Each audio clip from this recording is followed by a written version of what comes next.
Hola amigos, ¿cómo están? ¿Qué les pasó? ¿Se acordaron de Tom y Jerry? Ese capítulo, ¿cierto? Donde el gato va a interpretar, ¿cierto? Está el barbero de Sevilla y el ratón no deja dormir al ratón, ¿cierto? Eso es lo entretenido de la música, que tiene esa capacidad de transportarnos a épocas, a lugares, situaciones, a rememorar. Tiene esa capacidad de hacer rememorar al ser humano, al igual que los aromas. Los aromas, ¿cierto? Nos pueden recordar fácilmente a algún familiar que ya no está, una persona que quizás nos acompañó alguna vez durante un tiempo en nuestras vidas, llevarte a algún lugar que visitaste, en fin. Eso es lo lindo de los que han sido acompañados por la música por harto tiempo, ¿cierto? Que ya, ¿cierto? Tienen música que se convierte en una banda sonora de tu vida, como dicen por ahí. Te puede recordar cuando, no sé, por los que disfrutaron la época disco, ¿cierto? Los puede transportar a esas noches, a esas boogie nights. eh, o te puede recordar, ¿cierto? Algún concierto que fuiste, algún concierto. Y ahí aprovecho a hacer el enlace con el tema que quiero tratar, que tiene que ver más o menos, déjeme, tiene que ver más o menos, ¿cierto? Con el tema que quiero tratar, que habla, ¿cierto? Sobre la depresión post-concierto. ¿Y de qué se trata ese fenómeno que quizás muchos se han visto afectados?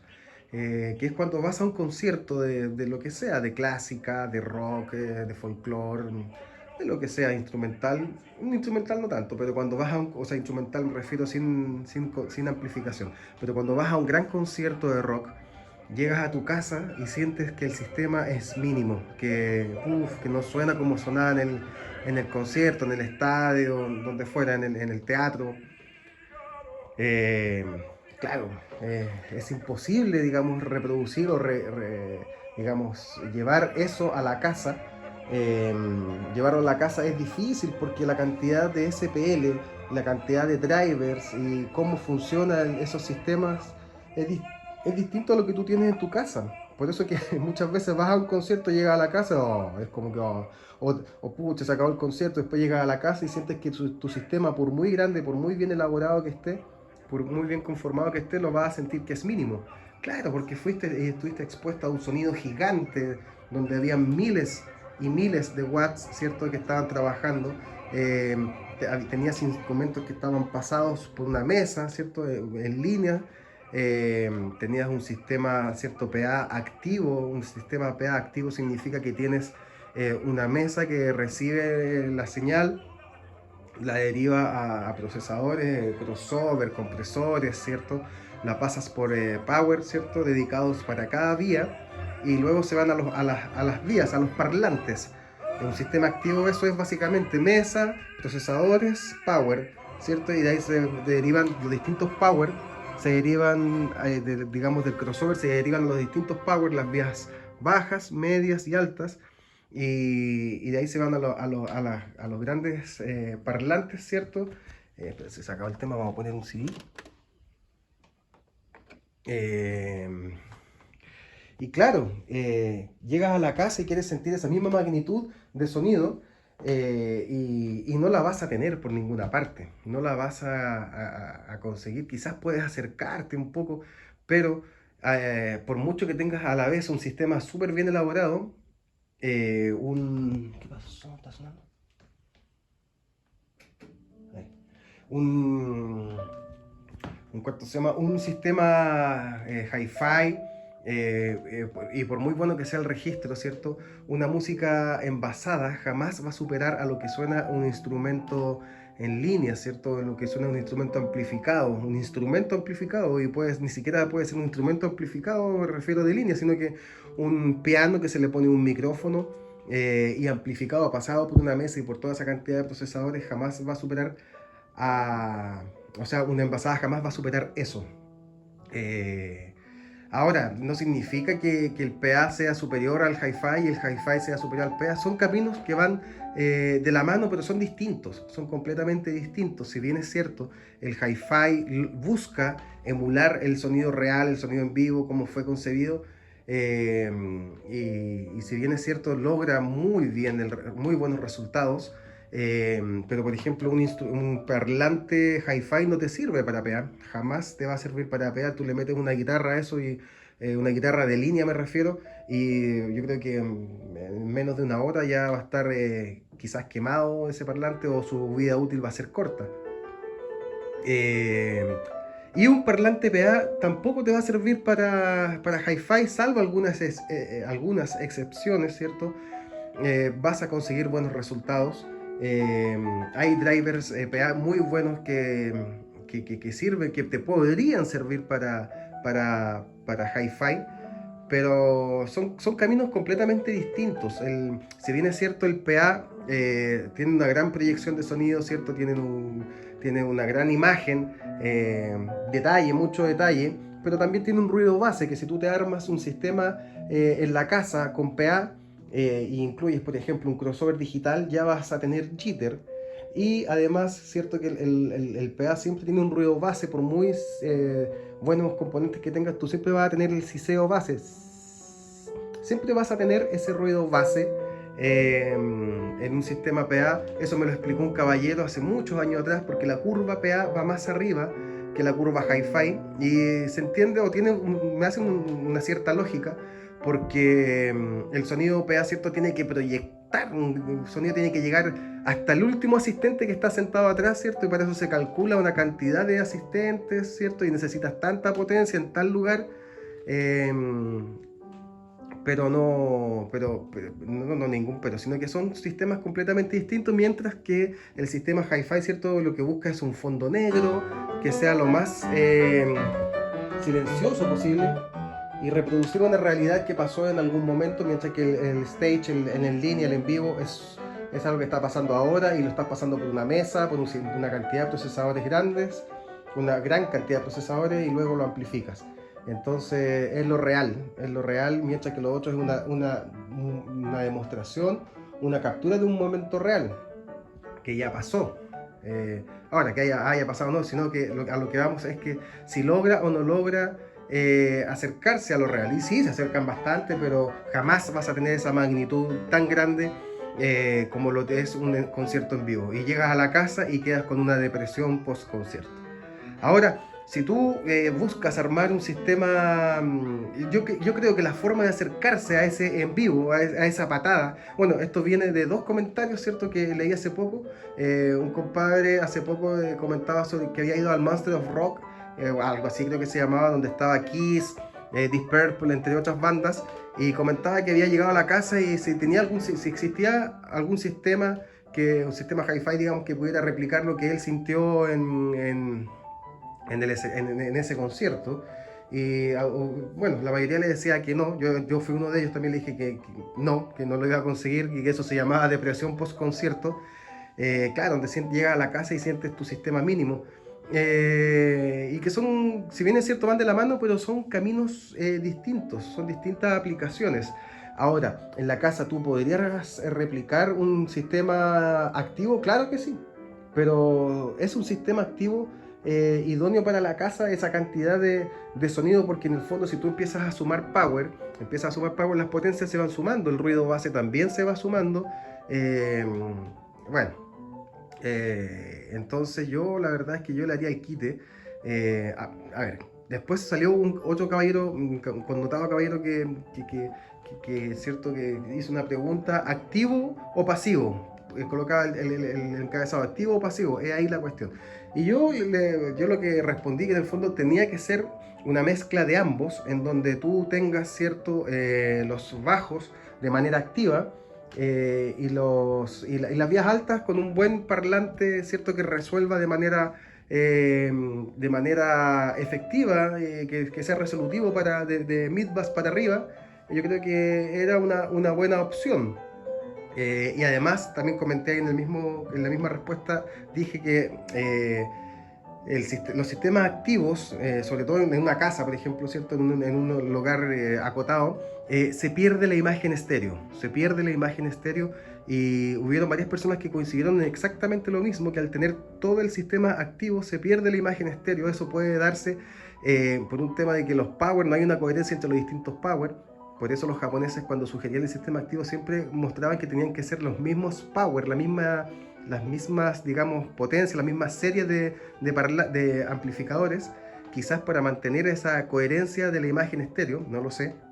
Estoy especulando o intuyo que puede ser así, porque la verdad es que al tener un sistema activo con distintos power, la imagen estéreo se pierde totalmente. Ganas soundstage, ganas presencia, ganas detalles, porque tienes todo está muy claro porque llega mucha información, pero la imagen estéreo se pierde totalmente, se pierde totalmente. Después leí hace poco en un grupo donde un tipo decía que era para los sistemas high-end, pues, el sistema high-end era imposible reproducir lo que se escuchaba en un concierto, y eso que y a pesar de que en el concierto era en un lugar abierto y que el 90% de los sistemas high-end no lograba pegarte esa patada en el pecho, esa patada, ¿cierto? Ese golpe, ¿cierto? Que te hace vibrar el cuerpo prácticamente. Eh, no lo conseguía un sistema high-end, pero sí lo conseguía un sistema que incluso estaba en un lugar abierto. Claro, y se trata de que es un sistema de mucho SPL, mucha presión sonora, muchos drivers, ¿cierto? Y obviamente vas a conseguir que te sacuda con esa presión sonora. Imagínate, no sé, 6 subbajos trabajando entre 40 o 30 Hz a los 120 Hz. Obviamente que vas a sentir una presión grande a la vez que estás administrado con grandes potencias, ¿cierto? Vas a sentir ese golpe.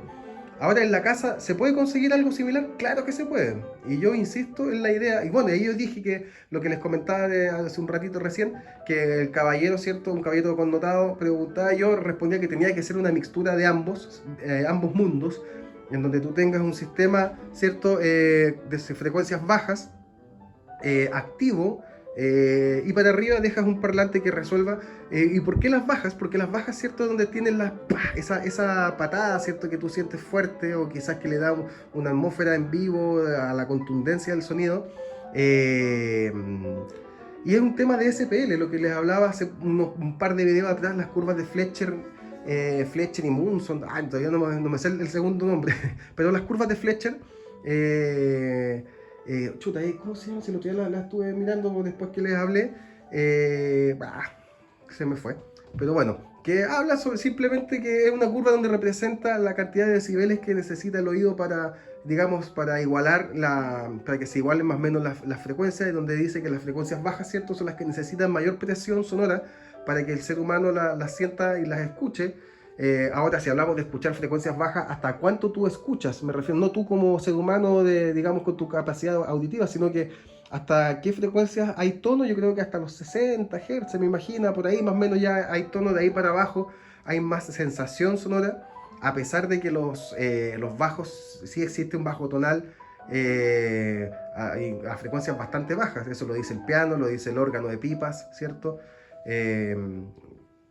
Esos instrumentos, ¿cierto? Llegan bien abajo y con tono, y atmósfera también, y reverberan. Necesitan, bueno, esas frecuencias tan bajas necesitan espacios grandes, o se benefician, mejor dicho, de espacios grandes para reverberar. No así las voces. Bueno, creo que ya se los dije eso en algún momento, pero entonces, claro, para lograr nivelar ese SPL, esa presión sonora, y que te peguen y sentir como si fuera en vivo, yo opto por un sistema activo en frecuencias bajas. Los subbajos pueden resolver el tema, pueden resolver bastante bien, pueden resolver bastante bien, pero la verdad es que a mí no me gustan mucho los subbajos, porque encuentro que hay subbajos muy buenos y que logran resolver, pero logran bajar lo suficiente, hacen más que nada un ripple entre los 40 y los 50 Hz, hasta los 60 más o menos, y lo demás para abajo, los que bajan realmente abajo es más que nada aire, y para arriba la verdad es que molestan. Así que yo la verdad no estoy criticando los subbajos, no estoy diciendo que sean digamos que sean un sistema que no sirve, al contrario, sirve, pero no es lo que a mí me gusta, no es lo que yo buscaría. Yo buscaría un sistema activo, en este caso un crossover PA lo usaría para alimentar un sistema de bajo, sí, porque en el fondo si tiene para atenuar, cierto, el woofer, te va a servir. Te va a servir, a pesar de que tenga ese ruido base, va a ser mínimo porque va a tener atenuado. Por ejemplo, yo tengo un crossover ahí que puedo atenuar el woofer. Si yo no lo pudiera atenuar, estaría tirando mucho sonido en rango medio. A pesar de que estaría, claro, lo tendría cortado a 63 Hz, pero igual ustedes se van a dar cuenta que si no lo atenúo, o se darían cuenta que si uno no atenúa eso, va a tener mucho sonido, mucha presencia. Y la idea es que pase desapercibido en el sentido sonoramente hablando, sino que sea un apoyo, esa contundencia, esa última contundencia que no te la va a dar casi ningún parlante, porque hay parlantes que pueden cumplir con eso, pero son parlantes bien grandes, costosos, muy caros y que tienes que meterle buena corriente, buenos power, y eso va encareciendo, Ahora, que te vibre la casa no es la idea, sino que sea una contundencia, pero no que te haga vibrar la casa, porque en el momento que te empieza a vibrar la casa, ¿cierto? Estás sumando sonidos, resonancias indeseados al sonido. Por ejemplo, esta ventana que está al lado de este power, ¿cierto? De este woofer, y yo la tengo un poco afianzada, amarrada, ¿cierto? Porque si no vibra con ciertas frecuencias, vibra. El tema de que vibre la casa es con un tema de frecuencias específico y con un SPL también específico. O sea, si entra en resonancia, con el más bajo volumen va a vibrar si no la tienes bien amarrada, no la tienes bien, ¿cierto? Bien afianzada. Pero tiene que ver con frecuencias específicas y con SPL también más o menos de un cierto SPL hacia arriba. Por ejemplo, si yo apago, acá voy a apagar. Lo que suenan los bajos no es prácticamente nada. Lo podría tener más atenuado. Aquí no es un tema que sirva mucho para... Pero los bajos no suenan nada.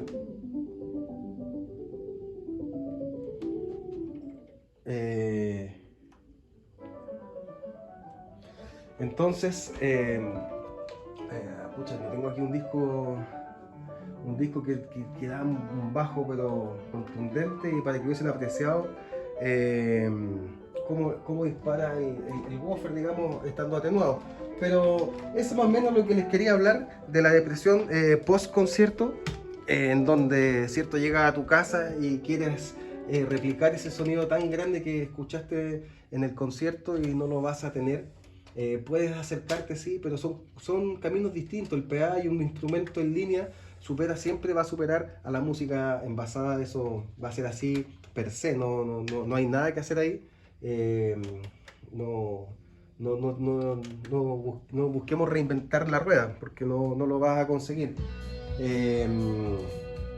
Así que a no deprimirse, pues, a disfrutar sus equipos, a disfrutar lo que tienen y buscar las formas, porque hay personas que les gusta escuchar tranquilo, calladito en la casa, y otros que les gusta replicar el concierto como fue el concierto en vivo.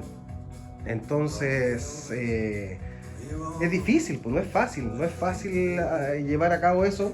Hay que sacrificar ciertas cosas una por otra y meterle también meterle desarrollo a tu sonido. Ahora, un subbajo más un parlante común y corriente te va a servir. Si al final el subbajo completa bastante la imagen, a pesar de que no es nada de sonido, pero da una imagen completa. Ahí vemos si. Quiero que escuchen el bajo, que la verdad es que no se mete nada.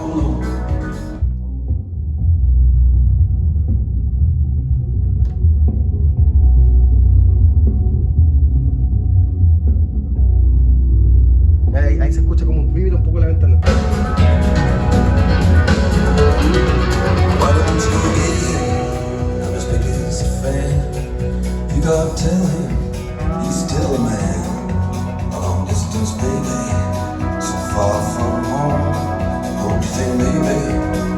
Put him on, tell him I was calling, just to wish hay muchos discos que traen información escondida, que traen frecuencias bajas que no las evidencian y que no las evidencia, como decía el otro día, cualquier sistema.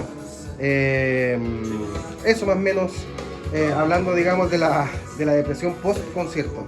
Les quería mostrar también este woofer, que es una rareza. Yo lo encuentro un bicho raro de Philips. Si ustedes lo miran, es un woofer de 12 pulgadas, que en realidad tiene un cono como de 10 pulgadas. Y tiene un rodón como de 2, una suspensión como de 2 pulgadas más o menos, 2 pulgadas y cuarto quizás. ¿Cuánto se llama?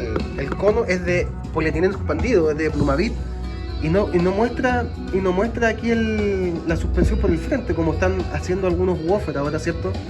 Que según ellos la han inventado y la han desarrollado, pero bueno, aquí está este parlante del año 50 y tanto, o 60 y tanto, que ya lo había hecho, con un gran rodón. Es un parlante de 20 watts, pero 20 watts reales.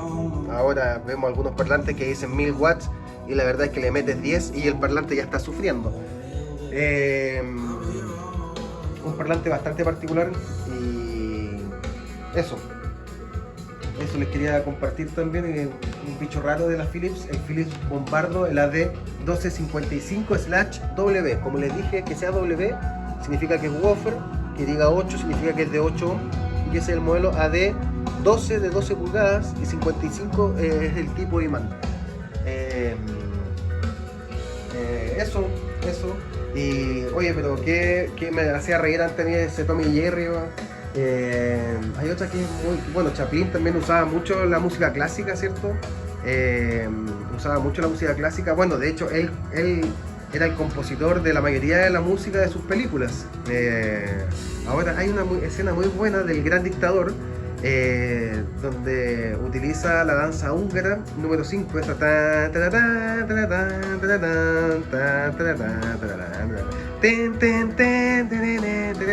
es increíble como la música clásica se puede utilizar en distintas, se puede usar en humor, en drama, ¿cierto? En comedia, bueno, comedia, humor va casi de la mano. Pero se puede utilizar de distintas maneras, tiene muchas aplicaciones la música clásica, así como también ciertas frecuencias. Miren, aquí todo el tema de frecuencias, el tema de las frecuencias es un tema súper interesante, bonito. Dicen que la música clásica, del barroco, en especial los conciertos de Brandenburgo, de Bach, ¿cierto? Ayudan mucho a la estimulación de la creación, ¿cierto? Estimula el cerebro por las frecuencias que logra, qué sé yo. Estimula el cerebro, ayuda para la gente que está estudiando, ¿cierto? Que está en periodos de creatividad. Ayuda mucho a tener, digamos, el cerebro sintonizado con. Y eso es digamos, por las frecuencias que emite, bla, bla, bla. Esa fue una cuestión que la leí hace muchos años. ¿Será verdad? ¿No será verdad? Bueno, hay mucha discusión al respecto, pero sí hay una sintonización. Me refiero a que el ser humano sintoniza mucho con las frecuencias. Así como, ¿cierto? Tú utilizas cierta música para hacer ciertas cosas. Y tiene que ver con una sintonía, ¿cierto? Por ejemplo, hay gente que, no sé, porque anda triste y quiere escuchar solamente Radiohead para alegrarse. No, mentira, porque Radiohead es, ¿cierto?, un grupo medio depresivo, bastante. No sé, pues cuando andas alegre quieres escuchar Queen, cuando andas melancólico quieres escuchar un concierto de piano, no sé. Entonces hay mucha sintonía con la frecuencia, con el ritmo, ¿cierto? Es increíble como la música nos rememora y nos puede rememorar y nos puede llevar también a ayudar a ciertas situaciones en la vida, ¿cierto? Los músicos, ¿cierto? Hay gente que sale, no sé, pues de problemas, o los ayuda a salir adelante el hecho de tocar un instrumento. Es muy lindo el tema de la música y lo que logran las frecuencias. Pero bueno, para los que sufren de depresión post concierto, yo les digo la verdad, no sufran, porque son cosas distintas, van de la mano, pero son cosas súper distintas. Cuando tú vas y escuchas un instrumento en línea que está amplificado en línea, la verdad que no tiene nada que ver con escucharlo en envasado, por mucho que tenga un sistema gigante y quieras replicar lo que fue en vivo, pero un instrumento conectado, amplificado en línea, jamás va a ser superado por lo mismo si tú grabas una grabación y la replicas en tu casa.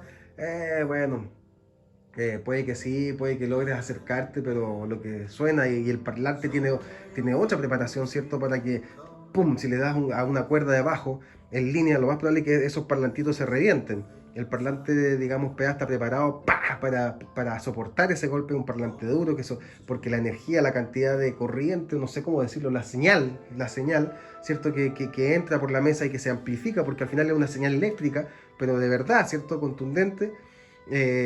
Si tú la amplificas, tienes que tener un parlante que esté preparado, un power, todo un sistema que esté preparado para que te levante eso y para que te aguante. Y eso está hecho para proyectarse a muchos metros. Los sistemas Hi-Fi están hechos para escucharlo en espacios acotados, generalmente cerrados, ¿cierto? Y además piensa tú que si tienes un sistema activo en la casa y por más que tengas una habitación, un galpón grande que puedas disfrutar, igual tienes que tratarlo acústicamente porque si no la cantidad de reflexiones te va a generar un desastre de sonido. Eh, yo no recomendaría un sistema activo para la casa, sí, quizás ver la posibilidad de tener los bajos activos para poder replicar esa contundencia que te genera y que tienes que meterle más SPL que a este parlante, que a un parlante normal, ¿cierto? Para lograr nivelar y que tenga esa presión sonora y que te inunde el sonido, la casa, no la casa, sino que el espacio donde tú escuchas. Eso, ya me alargué harto, así que voy a dejar hasta acá. Que lo que sonó recién en piano era este. Y, y partí, ¿cierto? Con el Barbero de Sevilla. Eh, la, ¿Cuánto se llama? El acto 1 del Barbero de Sevilla. Eso. Saludos amigos. Y Beethoven estaba ahí de adorno nomás, pues. Estaba, que la encuentro tan linda esa carátula y estaba ahí, así que la dejé ahí de adorno. Saludos amigos, que disfruten este fin de semana con su familia y su sistema, sus amigos, lo que sea. Saludos.